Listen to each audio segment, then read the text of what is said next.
This is David with Corel Training. This is Cassie Green from Apparelist. This is Gordon and Firemark from the Entertainment Law Update. And you're listening to Two Regular Guys podcast. Hosted by Terry Combs RG, Regular Guy, and Aaron Montgomery. The place to be for industry news. the best dad jokes on earth, along with relevant topics to apparel decorators. Prepare for the wild.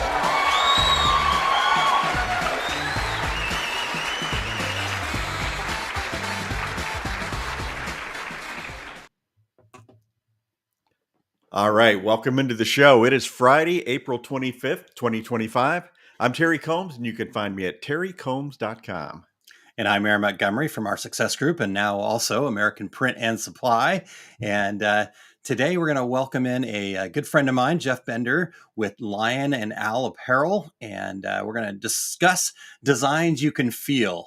We're seeing definitely, I'm hearing a lot about this too, Terry, this kind of growing trend of texture-rich finishes. I know Eric talks a lot about embroidery and how it's got that depth and texture. And so Jeff has built a clothing brand aimed at creating comfortable and inclusive clothing for children. And some of you may have heard a little bit about Jeff's story. He's been on the Apparelist podcast and stuff like that. But the really cool part is Jeff is coming from a developer perspective. He's not a decorator himself. So it's going to be really fascinating to see what we might be missing as decorators, right? Jeff's got the vision, the idea, he understands the needs, but doesn't necessarily make the stuff. Now, I'm sure in the process of all that, he's learned plenty about that. But sometimes as decorators, we get a little too close to our toys and we forget, what kind of the bigger meaning of this stuff is. So it's going to be a fun conversation today, Terry.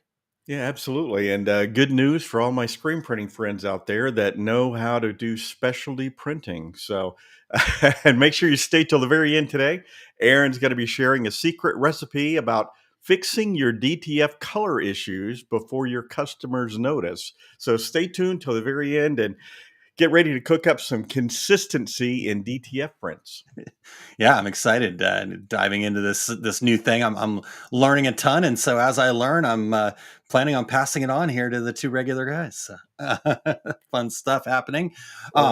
So typically, Terry, we would have a news segment here, but this week, Marcia Derryberry's off at the ISA show. I had to get the acronym right there, the International Sign Association show, and was not able to make it in with us today, but we will make sure that we get her headlines into the show notes there. She was kind of going to reinforce what Cassie shared last week about Bella Canvas and Stakes Manufacturing joining forces. So you can read a little bit more about it from the Screen Printing Magazine perspective through a link there. And then also she was recently at an event and talking about an event here, a simple gathering. So it's Connections, and it's the Cornete with the K, right? So the headline is "A Simple Gathering Evolves into a Must-Attend Digital Printing Conference." So we'll get the links in there for that here soon. So you have that. And then Terry, we also have Ramona checking in, saying good morning, guys. And we also have Rena joining us this morning as well. So awesome. People are starting to roll in here. But we need to, we've got some missing pieces here in our show notes. So it's throwing me off. Hopefully you still have the housekeeping stuff somewhere, Terry, that you can pull up. So we'll do that in just a second as well. Yeah. Give me a moment. Yeah.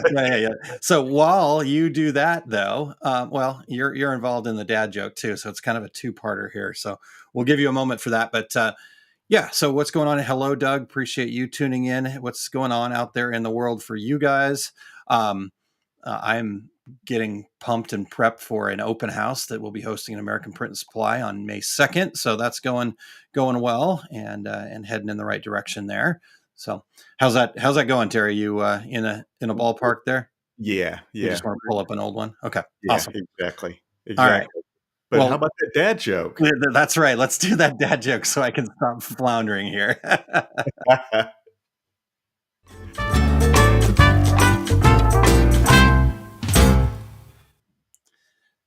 Terry, now there is a difference between a numerator and a denominator. It's a thin line. That's pretty good. Well, I think that only a fraction of our listeners are going to get that one. For you math geeks out there, that was the dad joke for you. Might be 2/3 of the guys. All Oh right, my goodness. I'm gonna look to another screen here for All right. for our housekeeping. So before we dive in, we want to thank everybody. What? Hold on, look at Eric. Look, Eric Eric is already moved it into the new saving one our here. bacon once again. All right. Well, hey, we want to thank everybody for checking out the Two Regular Guys podcast. We need your voices. We would love to have the regulators participate in our show intros. And as you guys know, we try to change those up every week. Go to osg.link/intro, read a few sentences, and be a part of every show. We are always looking for new guests. So if you or anyone you know would like to join us, go to calendly.com/2, the number 2, regular guys to book a future episode, or email us at info@tworegularguys.com with your show ideas. If you're listening to the podcast version of the show, we would appreciate you sharing the Two Regular Guys podcast with all of your industry friends so they can become regulators too. We would appreciate you giving us a review on Apple Podcasts, Spotify, iHeartRadio, Amazon Podcast, YouTube Podcast. Wherever you do your podcast listening, we are there. And if you're watching us live right now, please join in with your comments and your questions. Awesome. Absolutely. Let's get you guys joined in this conversation. I can't wait to hear your guys' take on this whole idea about texture and depth and designs that feel. Again, I know this is something that Eric talks a lot about, but we have an amazing guest joining us here. So, Eric, whenever you're ready, if you can bring Jeff on screen with us here. And welcome in. I love the hat, Jeff. Thank you. Looking good, looking awesome. So welcome, Jeff. Thank you so much for being here. Can I start with like a quickish story? Now, when you guys know me, quickish is relative, about how we met. Is it? Yeah. You mind? Okay. All right. Yeah. And because I'd love to hear your side of it too. So real quick, Jeff and I met, I can't even remember how many years ago.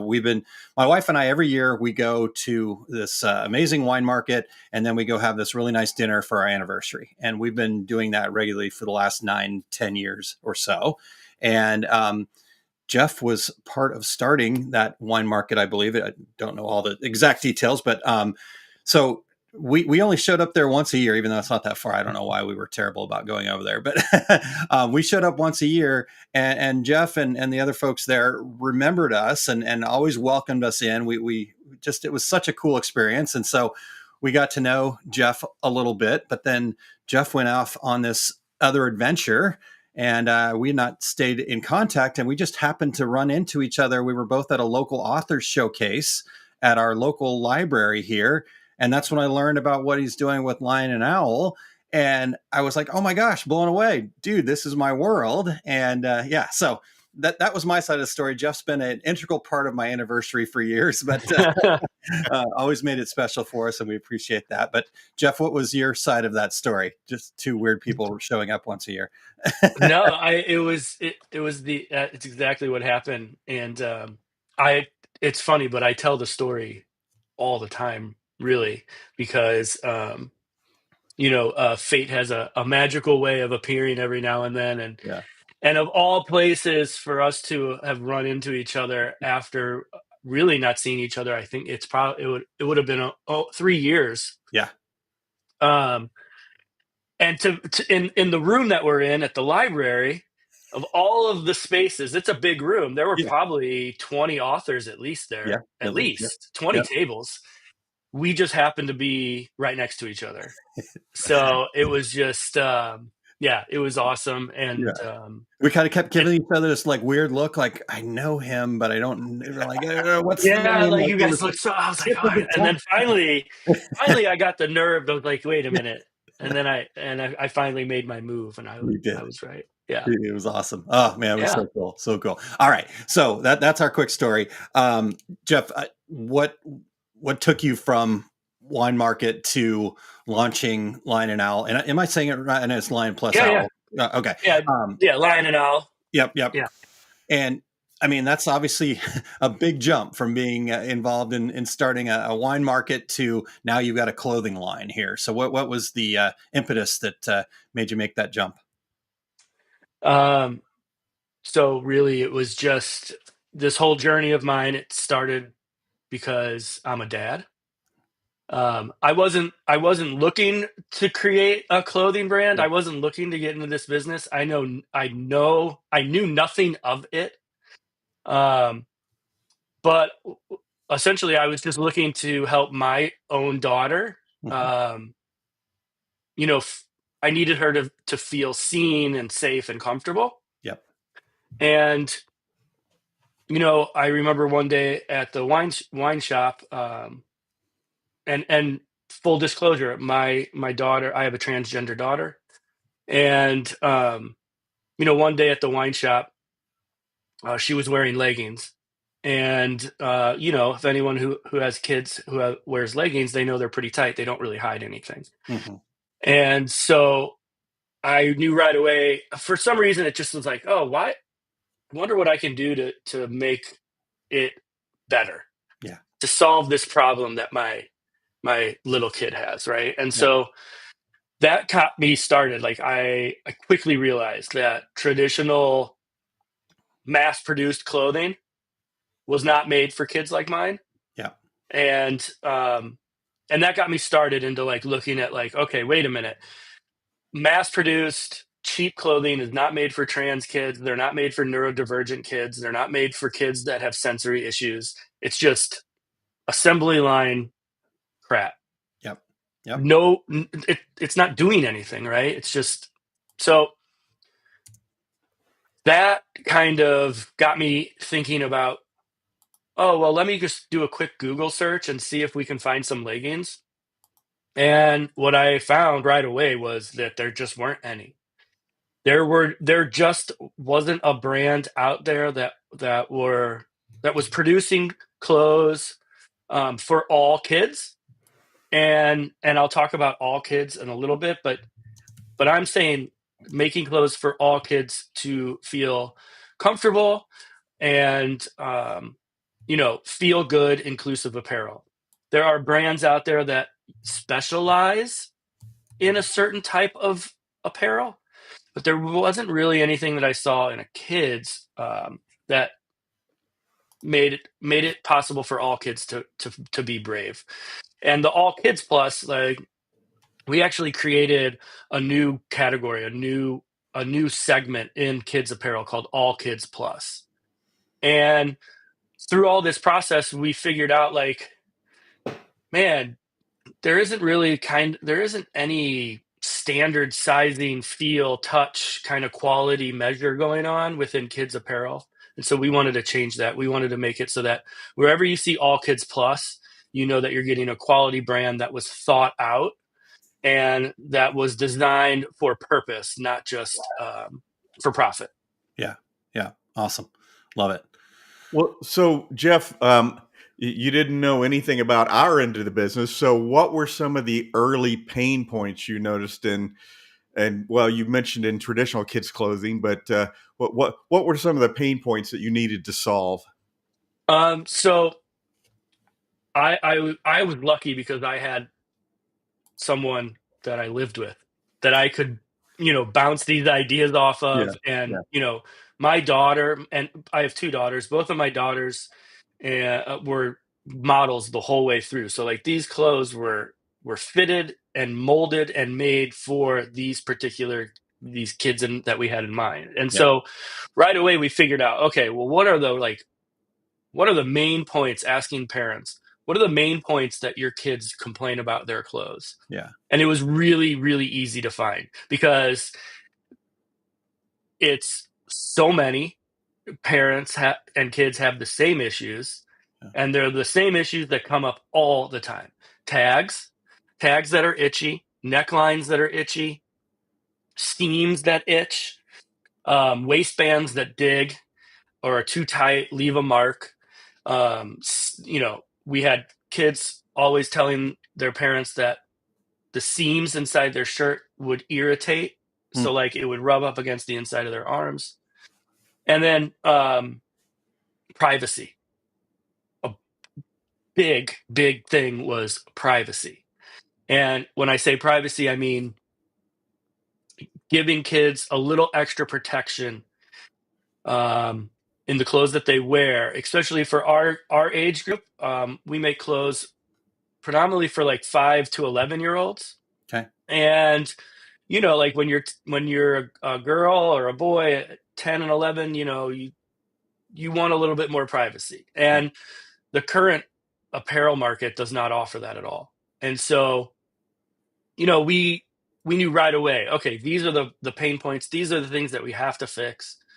We understood that most brands design with style and cost first, but for us, we wanted to start with feel. We wanted to make sure that the clothes felt good and served the purpose that they were made to be. And Yeah. so um, through all of that and through the testing, we were able to come up with a line that really makes kids feel calm and confident in the clothes they wear. That's amazing. That's amazing. So, Jeff, you know that I believe you know that I've got a son who has autism, and interesting as you're talking about those things, right? Like those are a lot of things that my son dealt with, just the texture, the feel, all that stuff, right? So, I wish this would have been around when he was that age, but um, I guess as you got into this, right, as you're digging into this, obviously you mentioned neurodivergence and some of that as well. Like there's so much that when you were showing me these clothes at the library, I was just blown away by all the thought that was put into all the little things, right? Like you mentioned that it was designed for feel. So and one of the things that really stood out to me, again, my perspective being a father of a son with autism, is the textures to it. So one of the things I really wanted to talk to you today on this show about was that idea of texture. What does that do? How are you incorporating that into your clothes? What, as us as decorators out there, how can we understand that a little bit better? Yeah. So it's so funny how most of us don't really think past the point of just putting our clothes on. And right away we realized when creating this line and having these clothes put on kids, like real kids, um we really found out that texture, like, so the way we feel, that's that's our child's first experiences with comfort or discomfort. Yeah. And it's immediate for them. And so especially for neurodiverse kids, right, certain fabrics and seams can feel really itchy or Yep. really static, right? And you have to remember, this is not a preference, it's a real experience for these kids.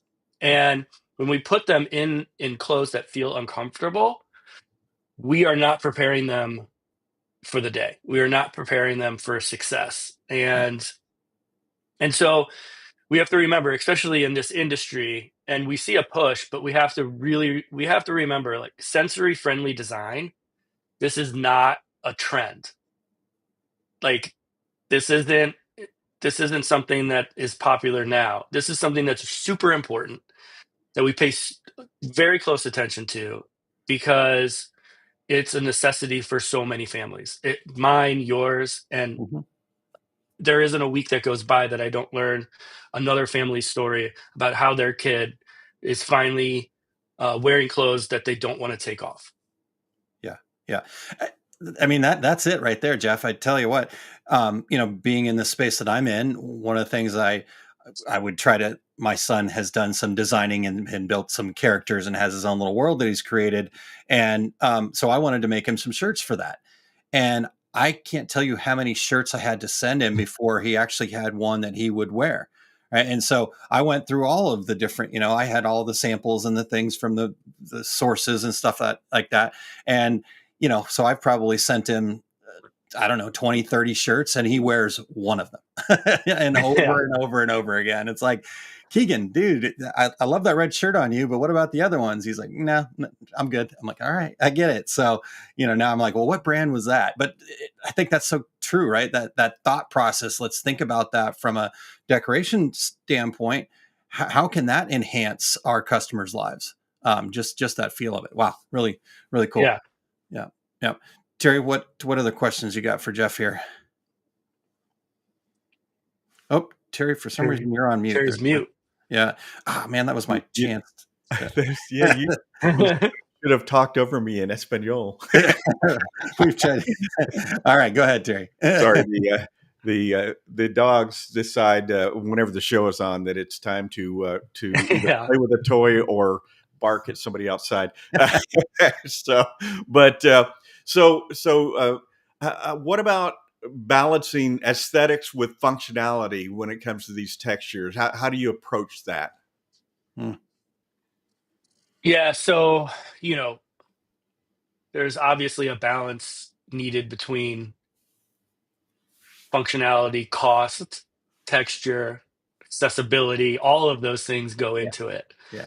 But, our approach at Lion and Owl was really simple. Like, if it doesn't feel good, then it's not going to be made. It's just, it doesn't matter how good it looks or how cool we think it is. Yeah. It needs to work with the kids that are actually modeling the clothes. And like, I talk about the creation side of it, and it's amazing.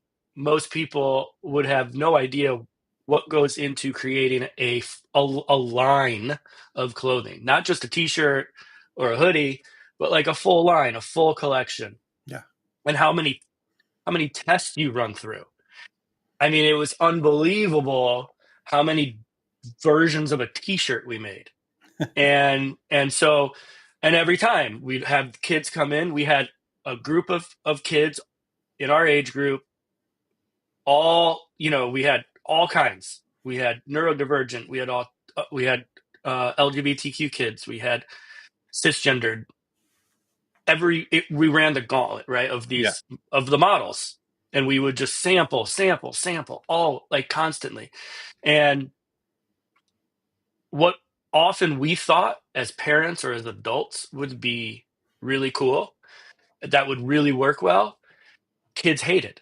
The colors we picked, kids hated. Like the shapes we liked, the kids hated. And so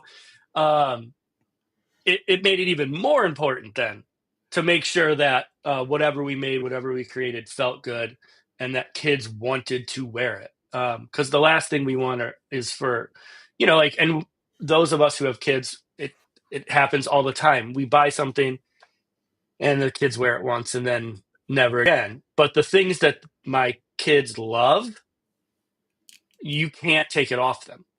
Yeah. And so, with all of that being said, we don't believe comfort means compromise. We've never been about making a profit. We've never been about doing this for money. We've always been doing this because my kid and so many other kids needed it. And so that's why we did it. Every kid deserves to feel comfortable in the clothes they wear. Yeah, absolutely. All right. Not completely changing topics, but got a couple of comments from our regulators, our regular listeners here. And so first off, question for you. Do you have any embroidery in any of your clothing lines? Is that part of your decoration at all? Can you think of? We don't have any embroidery, only because what we found was we weren't able to create a product that gave the inside of our garments the feel we needed. Yeah. And we struggled actually quite a bit with it, especially on our t-shirts. And so we were trying to make sure that it wasn't something that kids could feel right on the inside. And so we don't have any embroidery. We just have stamping. So like we have outside stamping. Okay. We have like a fidget. It's like a fidget stamp. And then for, we're tagless. And so we have a sensory tag on the bottom of our tops, so the Okay. kids can rub, if they're getting anxious or nervous at school or whatever situation they're in. Right. So some Interesting. of our adult stuff does, Yeah.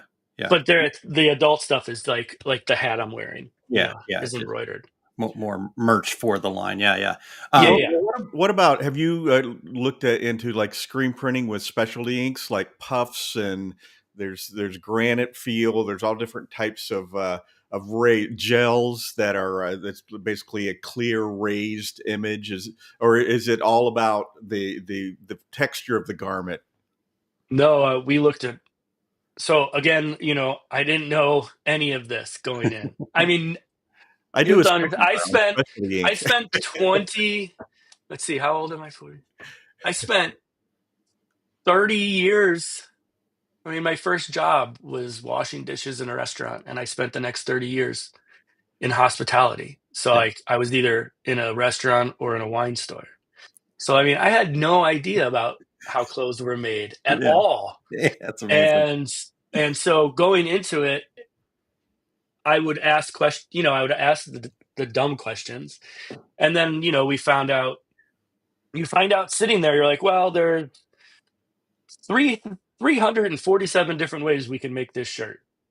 And you're like, oh my God, what? Like, well, we can supplement print, we can dye, we can, like, Yeah. wow, we looked at it all. I mean, we really did. We looked at it all, and some of our items in the first line are pretty bold. They have some pretty amazing wavy patterns, and we were trying to figure out the best way to create those patterns, whether it's sewed in or ironed on or dyed. So like we spent a lot of time, and now we're looking more into it because most of most of the last couple of years getting this line ready, and like we launched in August, so we're not even a year old. We're looking at more printing kind of things only because through Aaron, and my world has opened up to this possibilities of all of these printers. And so now like the creativeness is coming out, and we're Yeah, like, oh, we could do this and we can do that. Like, hey, let's play around with this. Because really what our clothes, as long as the insides stay the same, right? As long as the feel stays the same, because that's the most important part. Yeah. And we can really experiment with the outside. got it. And that's fun. That is fun. Ah, Yeah. well, yeah. So some days you might be going, "Oh, Aaron brought me into this world," and then other days it's like Hotel California, Jeff. Though, so now you're in, buddy. Sorry. No, I've been having a blast. Like the last, honestly, like the last few months have been amazing because I've been spending a lot more time with printers. Yeah. And like we've been discussing all kinds of functionality and ways to create clothes and ways to make the clothes stay the same, feel the same, but do it less expensive, easier to ship, you know, more environmentally friendly, more non-for-profit push, like all Yeah. those cool things. And I'm launching a new brand Wow. through Aaron, your contacts and everything. And so it's really neat. It's That's been awesome. quite an adventure. All right. Are you going to be able to tell us about this new brand? Yeah, for All sure. right, breaking news here on Tubular Guys, maybe? Breaking, I yeah. don't know. All right. Well, just the reason that the embroidery question came up, Ramona had mentioned, Eric, if you could pop that up. Most decorating mediums place a layer of decoration on top of the fabric. Embroidery changes both the front, top of the garment as well as the inside back of the fabric. What can we do as decorators, right? Yeah. And then Doug kind of shared on that same topic, very interesting topic about comfort. Many embroiderers don't think a lot about it and will use and suggest using multiple layers of backing. We'll do dense designs on t-shirts. So Right. So we that was a big thing because you don't like that was a huge pain point for the kids. Yeah. We had Lion and Owl t-shirts made embroidered or stamped on, even ironed on, right? We experimented with that kind of technology. And every time the kid would put it on, it never it was either weighted, so like it's a weight they feel on Hmm. them. Yeah. And you have to remember, if you're typically 6, 7, 8, 9-year-olds, they're not wearing bras. So you have to remember, it's like, okay, well, how does that feel on the skin? Yeah. It's not, it's not like adults, where a lot of times you'll have a bra on if you're, or you'll have a t-shirt underneath the polo or whatever. Um, so yeah, we did experiment that, and we found that a lot of times, and I'm still looking for this, really great embroidery tends to weigh down the garment for us. Interesting. All right. Yeah. Well, I think you've got some folks in here that would, that understand this, right? So maybe more connected here. Ramona, Yeah. Eric actually is my go-to embroidery guy. So you got to meet him earlier. So the conversations. And Evelyn Warner says a lot of kids don't like that. Right? Yeah, talking about that weight, that feel, Yep. that type Yeah. of thing. Yeah.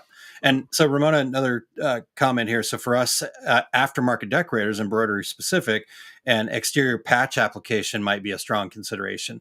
And again, yeah, not changing the inside, but then what you just brought up, though, I do think brings another consideration. Yeah, then that weight, right? When you've got Yep. that patch material, it can, but from a fidget touch, the right thing in the right spot maybe is worth looking at, right?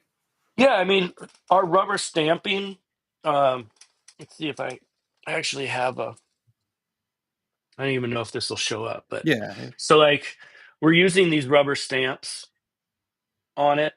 Yep. You can kind of look and see. That's about all we're doing in terms of adding something onto a product. That, and then the tag, the sensory tag, the tag that you could rub on. Yep. Other than that, we don't have anything added to the product for it's just about feel Yep. and the weight, and just, we have some positive messaging inside the bottoms, the leggings and the joggers, Oh, cool. but it's not raised. It's built into the Yeah. to Man, the pattern. that's such a cool idea too. I mean, like you said, I'm just thinking as a decorator, right? Like, so in the sublimation world, I could do that all day because there is no feel Yeah. to sublimation, right? So Well, yeah.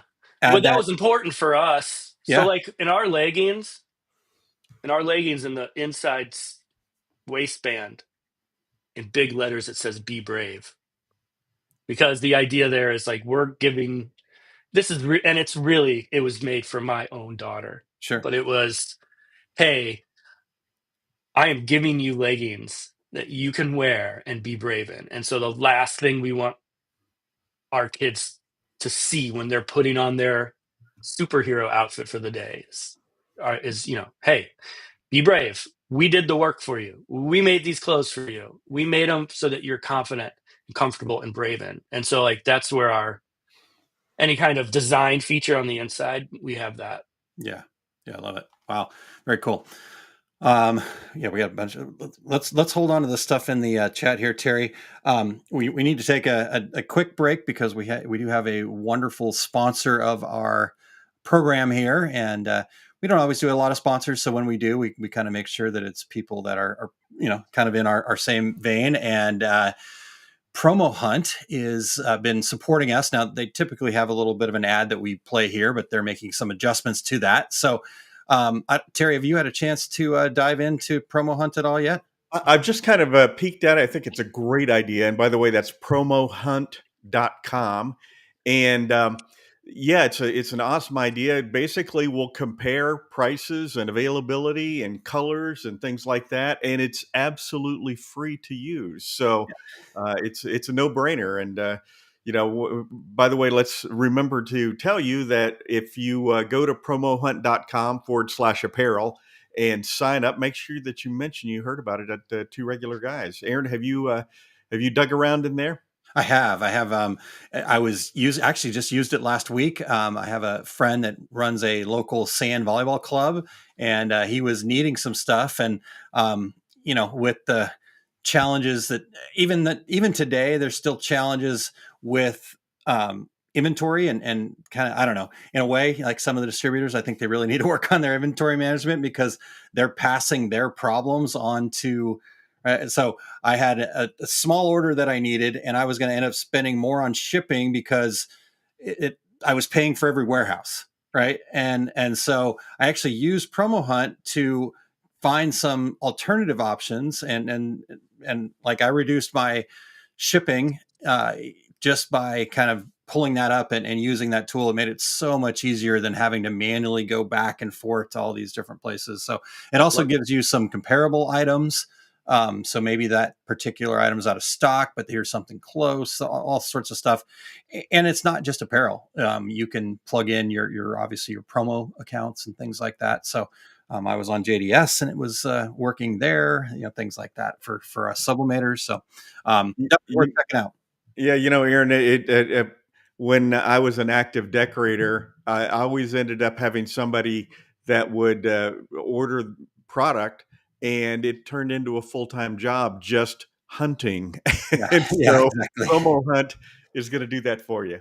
I love it. I love it. Awesome. All right. Well, you guys make sure you check that out and support Promo Hunt. And that way you're also supporting us so we can continue to, we're coming up on 600 shows here, guys. So we need your help and support too by supporting those that are supporting us.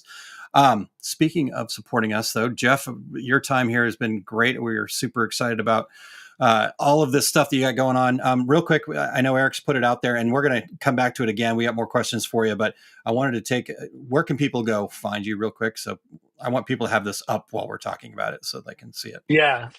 So our website is lionandowl.us, or us, because we are all in this together. So There you go. lionandowl.us. And then on all the social media, your Facebook, well, not all, Facebook, Instagram, uh, Cool. TikTok. I do parenting videos on TikTok at Oh, Lion and wow. Owl Apparel. So Awesome. Love it. yeah, I Love it. wrote a couple books dealing with all of this too. So that's a separate podcast. But Okay. All right. That's And, you so yeah, connecting with Aaron. there's a whole parenting kind of thing going on as well that's as super making cool. clothes. Wow. Yeah. Amazing. Amazing. Well, honestly, that those books is what brought us together here. So we Yeah. can thank those for sure. All right, cool. Okay, let's hit a couple of these comments, Terry, and then we can dive back into our questions we got for Jeff here. Eric did share anyone needing to cover embroidery internally to improve texture. There is some products there, so you can go check that out. Doug asked, does this change with jackets and sweatshirts since it isn't next to the skin? How have you, because I know you've got some hoodies and stuff like that. How have you kind of looked at those? Yeah. So we made our hoodies in the idea of they don't have to have a t-shirt on underneath, right? Yeah. And while we understand that most of them will have a t-shirt on, what we found in the testing is that the pain points in a hoodie or a sweatshirt are not covered by a t-shirt underneath it. Yeah. So the way a t-shirt lays on top of a t-shirt, or a sweatshirt lays on top of a t-shirt, it's above it. And so the tags still bothered the kids. The necklines still bothered the kids. We actually got rid of our necklines in our t-shirts and hoodies and actually filled in the neckline with a soft cotton ring with no seam. And so you can't even tell where the hood and the body of the hoodie are sewn together. It's just all one piece. And so and again, t-shirts end at the upper arm. So there's still all of the arm that feels itchy. That's why it needs to be super soft. The inside, we spent as much time on the inside as we did on the outside, if not more. Making sure that it felt really, really good. And that our leggings were like the softest, stretchiest, most comfortable leggings like the kids have ever put on. And so it's definitely a balance between comfort, purpose, and price point. Yeah. Amazing. Cool. Such good information. So my friends at American Print and Supply, Jeff, you and I had talked. They're up in Peoria, and I know you get up there Yep. from time to time. So one of these times when you're up there, you'll have to let me know, and I'll come meet you up there. But they've got flexible UV that they've been playing around with. Very interesting textures, and it's cured, but it's still soft. And they're finding ways to be able to apply it to fabric and experiment with it. So yeah, very cool stuff there. Ramona says a patch doesn't have to be heavy or full stitching. The heaviest part might be the border of the patch. I've seen patches recently that I don't have a border, but they are stitched on heavier fabric. So we've definitely got people's wheels spinning here. Ramona shared that borderless patches is something she's been working on. So this is good. This was the idea. Let's get people thinking less about, like you said, just the cost, putting more crap out into the world, so to speak, Yeah, and right. thinking more directly about the people actually wearing it. So that's Yeah. awesome. Okay, so those are some internal comments going back and forth. I love it. So they're talking amongst themselves in there. All I right, love it. Terry, what's another question that you've got for Jeff here? Well, Jeff, most of our listeners are in fact decorators. So, and that's not a primary part of what you're doing right now. It's more the fabric. But what kind of opportunities do you think there are for decorators to collaborate with people designing for inclusion? Like you're doing at Lina now. Well, I mean, there's so much room for partnership. I mean, I haven't gotten to where I am without the help of so many other people. Mm-hmm. And so if there are opportunities out there, and especially in today's climate, we have to remember that, inclusion or inclusivity is not something you do on your own. It's a community effort. So Lion and Owl being inclusive and a safe space for all kids, like we're always open to working with decorators who want to design with a purpose. And there are tons of printers and decorators out there that I've met along the way that feel the same way as we do. It's amazing how many people within this industry, all kind of think and feel the same way. Yeah. It's great. And, I think working together, obviously we can kind of expand what this definition or this word we keep hearing, fashion forward, what it means, right? Mm-hmm. I hope. So yeah, I am always open for a conversation, for a Zoom call, for a cup of coffee. I am learning every day about this industry, about not only the industry and how clothes are made and how they're printed and designed, but always learning from other families and other parents who have kids similar but different, right? And so without sharing what we know, there's no way we can grow. So yeah, I love it.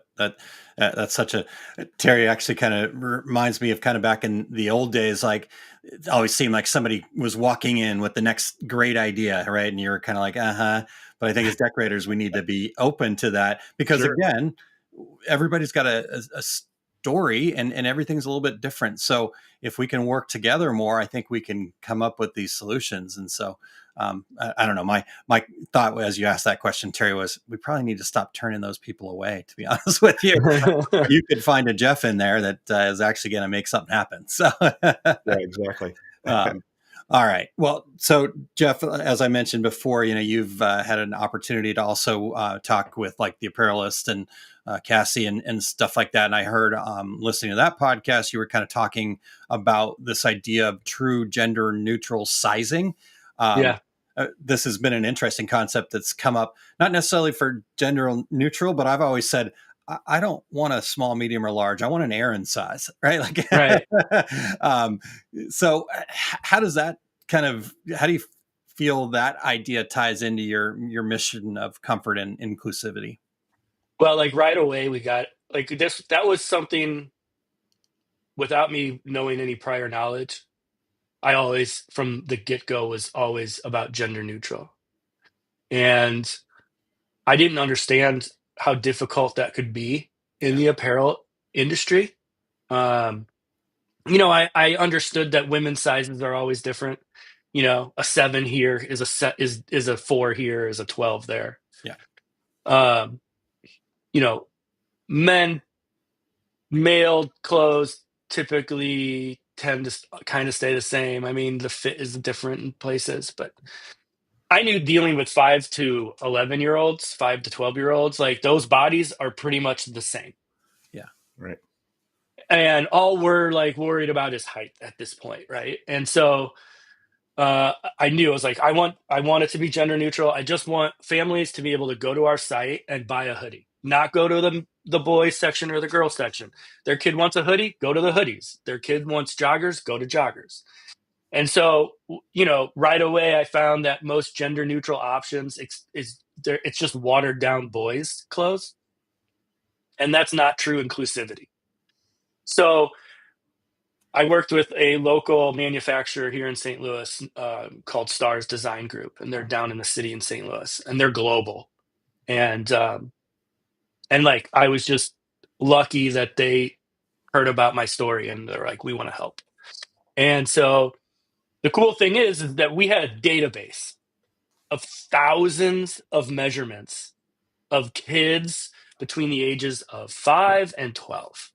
Wow. And we had access to all of these different measurements. And so what we did was we took 1,000 samples of each kid. So each age group, right? So we have 1,000 7-year-olds, 1,000 8-year-olds.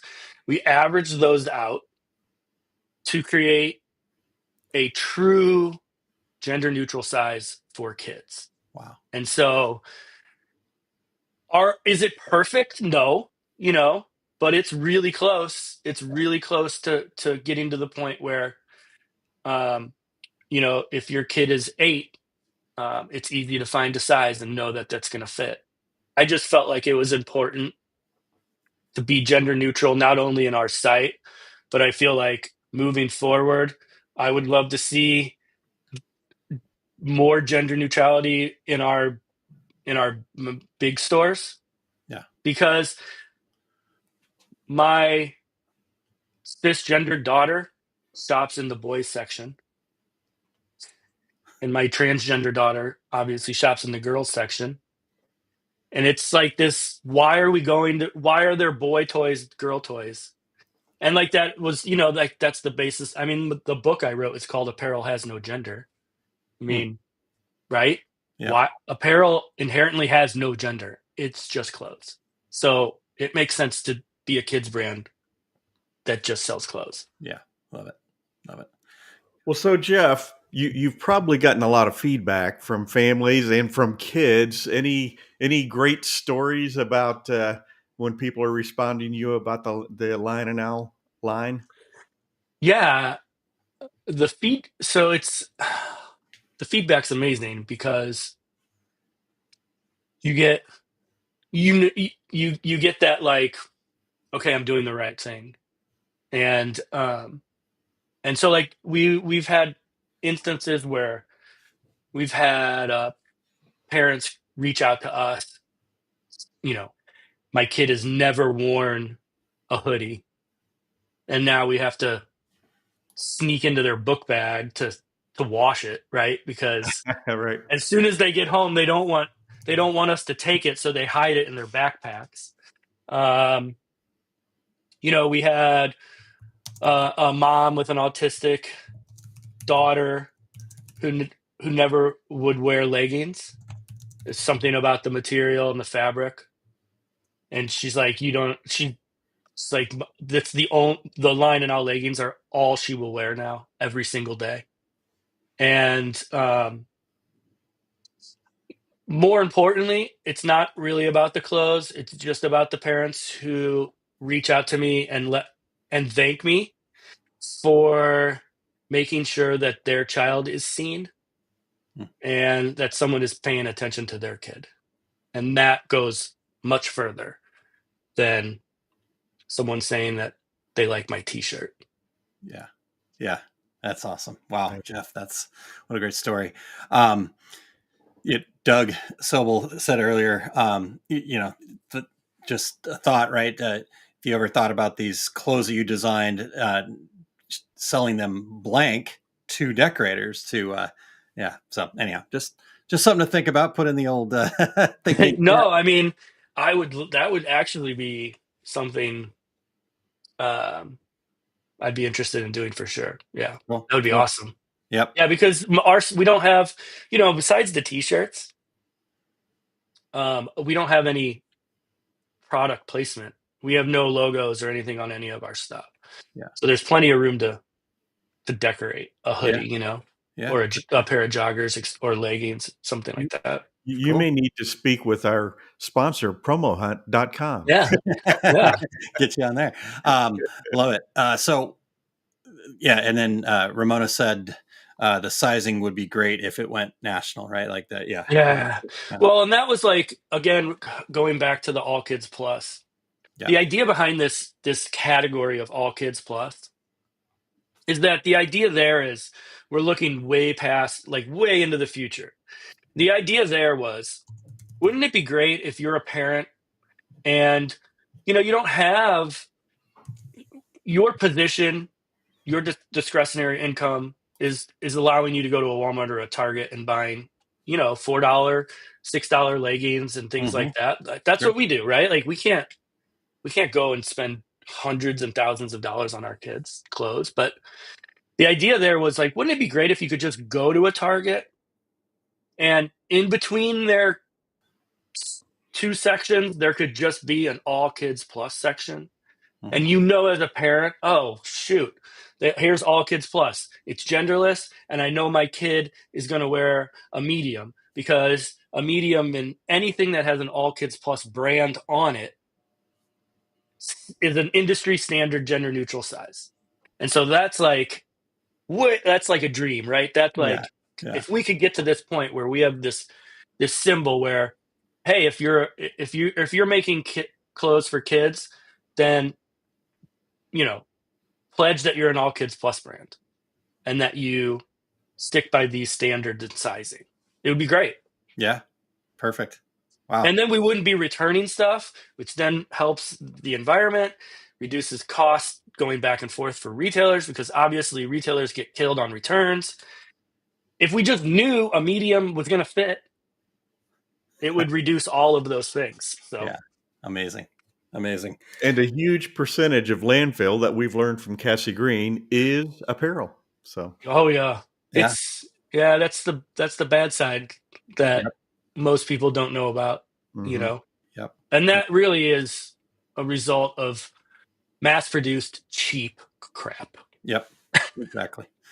Totally. 100%, Jeff. All right. Well, Jeff, we could go on and we definitely need to have you back, talk about some of the other things there, but what's next, right? I know you said that's the big dream, but anything kind of on the horizon here, any upcoming things that you're excited to be launching, and and then I guess most importantly, you kind of shared already, but just reiterate where people can connect with you as well. Yeah. So we have a second capsule that's pretty much designed. Okay. It's expanding into athletic wear. Nice. And more detail driven. So we've been spending a lot more time with families and therapists and doctors and finding new ways to make kids feel more comfortable in the clothes that they wear. We're just expanding that whole kind of notion of comfort first. Yeah. And I just got word that I am actually going to be writing a new children's book, which I'm super excited about. I'm actually writing it with my own kids. They're going to co-author it. And we have a very amazing, unbelievable illustrator that I cannot say who that is yet, but everyone knows who this is. And All right. she will be illustrating our children's book, which is so big, which is so awesome. Cool. I'm launching a new adult brand. So we sell adult merch online in l.us, and it is so popular. So like we have Be Brave t-shirts and all these cool sayings, be happy, be proud. Yeah. And they are so popular. The hats, the t-shirts, the hoodies. We sell so much of it. And it's so cool that we have so many parents and older kids wearing it.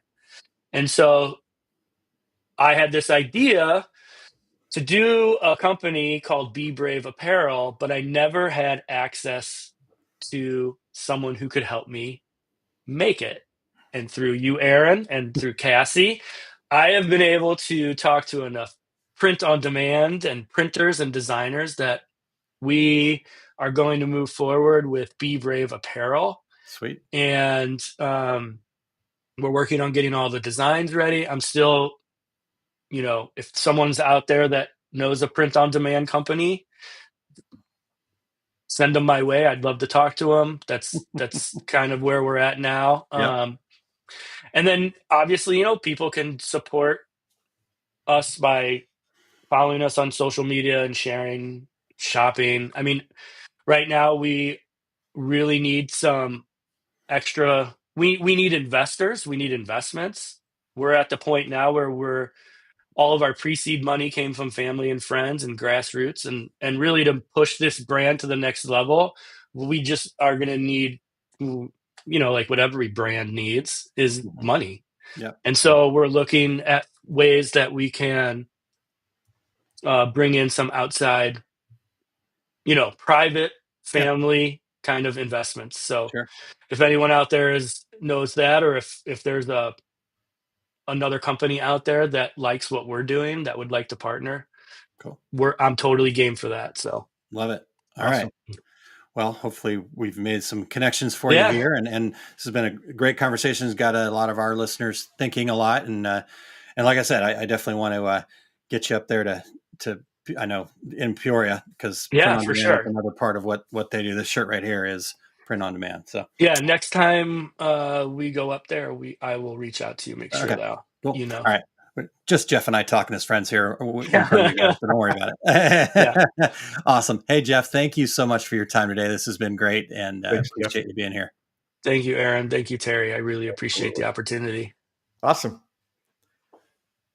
Good deal. All right. That was super interesting. Yeah. I love how we had wheels spinning in the chat with the regulators, and my brain was spinning the entire time too, and I'm sure yours was as well. That yellow legal pad's probably got a few notes on it there. I've made some notes for sure. All right, Terry. Well, what's coming up for you, sir? My next screen printing class in Chicago at Atlas Screen Supply is June 7th and 8th. And other than that, watch for my upcoming events at terrycombs.com. How about you, All Aaron? right. Cool. I'm glad that your big book of travel seems to be a little reduced. I think that's well earned, Terry. You've been a road dog. But I still love that you're getting out there and doing those screen printing classes, and I'm sure they're still filling up and have waiting lists like always, right? Absolutely. Awesome. And new stuff on the horizon, maybe there? Yeah, nothing I'm going to talk about right now, but yes, definitely new stuff on the horizon. Right. I'm just trying to get like breaking news out of somebody today for some reason. I love it. All right. That's awesome, Terry. So you guys go check out terrycombs.com over there and check that out. And Terry, what's the next show you're going to be at with Equipment Zone? Any idea? Maybe Dallas for Impressions Expo. Okay. Not confirmed yet. Not confirmed. Beyond that, I'll be in Orlando at Printing United. Printing United. Awesome. Yeah. All right. Sucks if I have to wait to see you until Orlando, but hey, it works out. All right. For me, May 2nd is the open house at American Print and Supply. We're going to release the Kraken.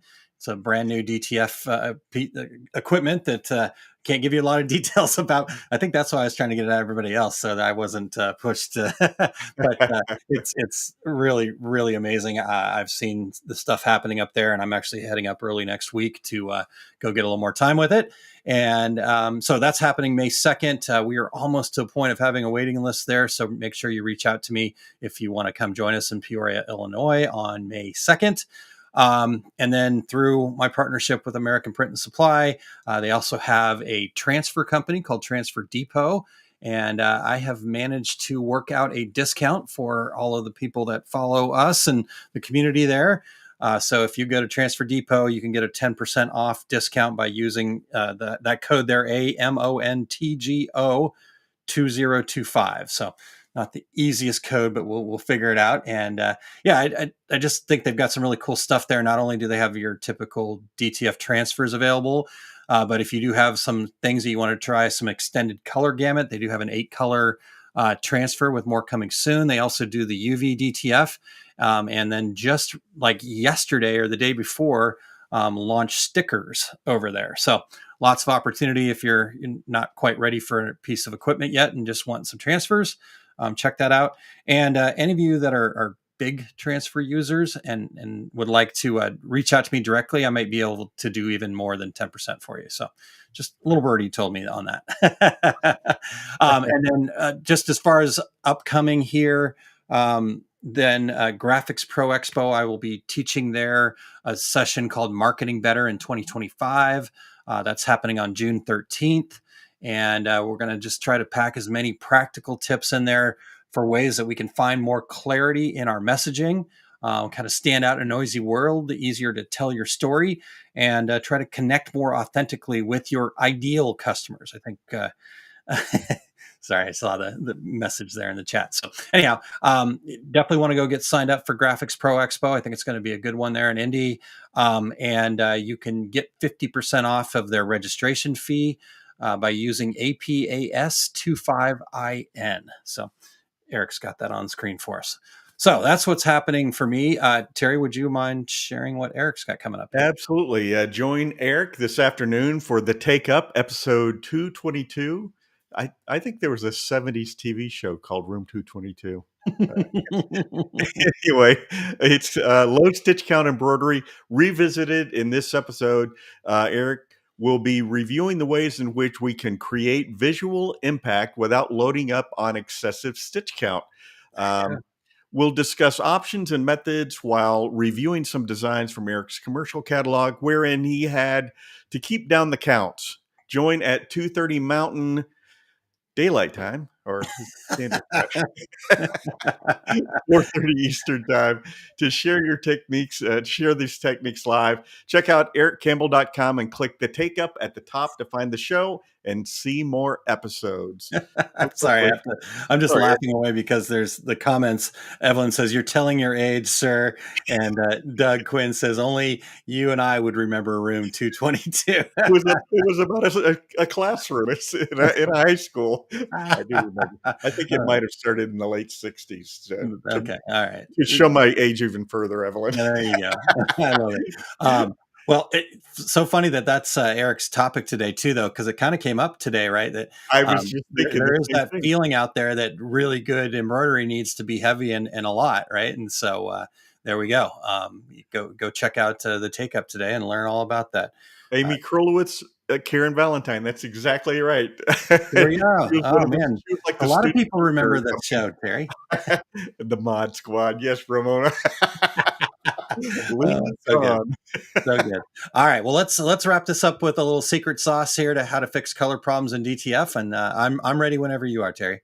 All right, let's do it.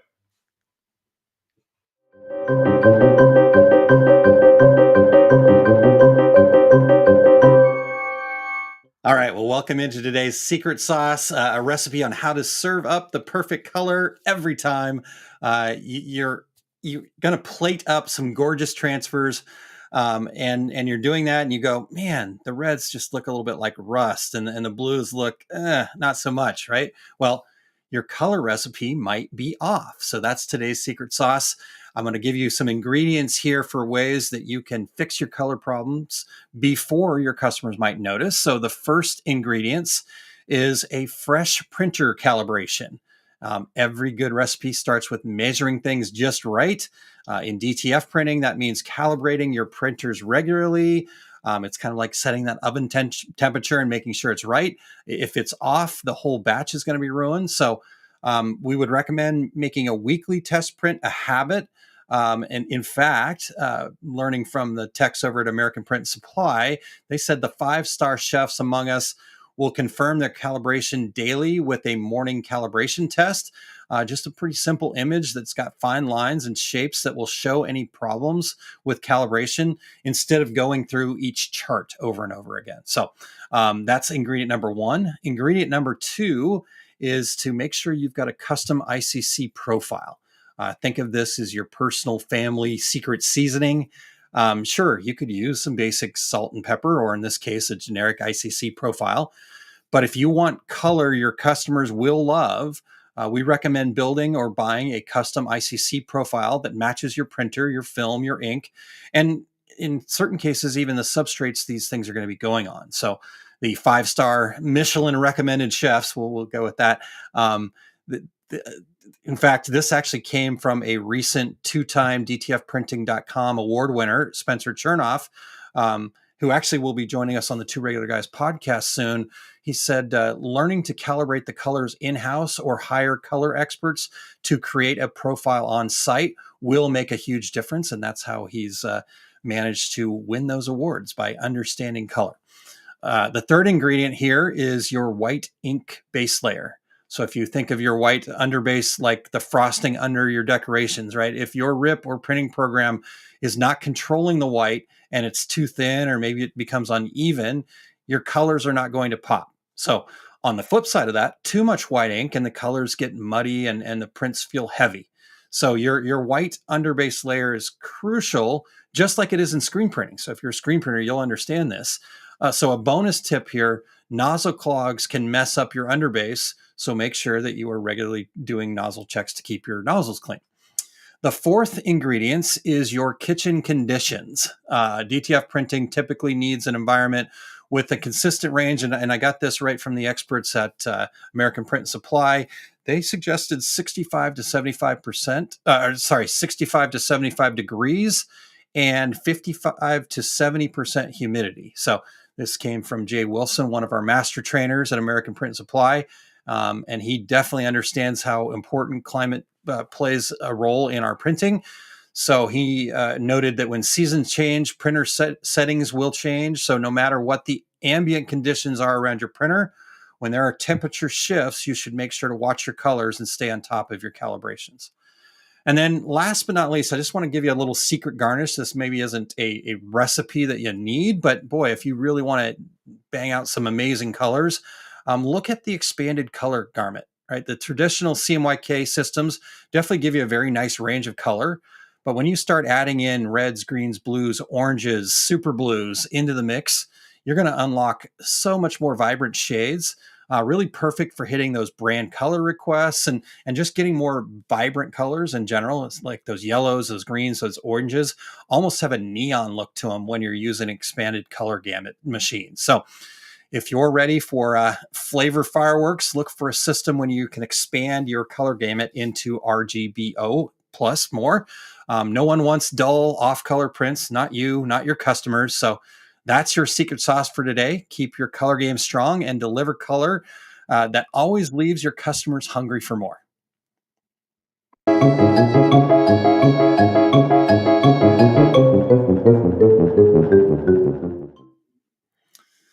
All right. So Awesome. We need more DTF secret sauces. It's so new to people that I think there's a lot to be shared. So yeah. Well, like I said, I'm not coming to you guys as an expert in this space. What I'm doing is I'm super learning mode right now. So I'm going, okay, as I'm learning, how can I share this with other people too? Right. So this was a perfect opportunity. Plus, I got to have some fun with the whole secret sauce and recipe thing. I tried to make it interesting and fun.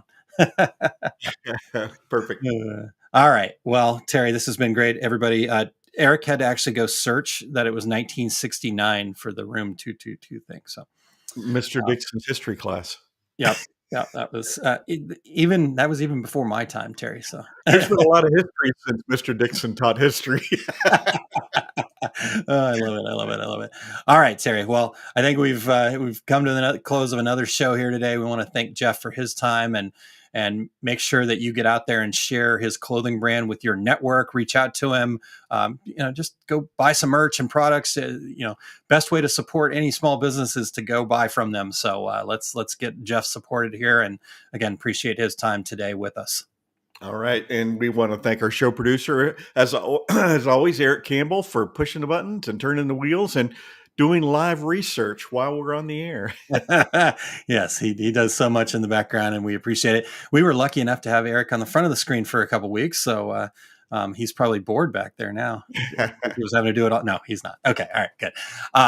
So we've got lots of guests joining us in the future here, but we're still nailing down next week's episodes. But stay tuned. If you know of anybody that we need to have on the show, make sure that you are reaching out to us, info@tworegularguys.com, or just reach out to me directly.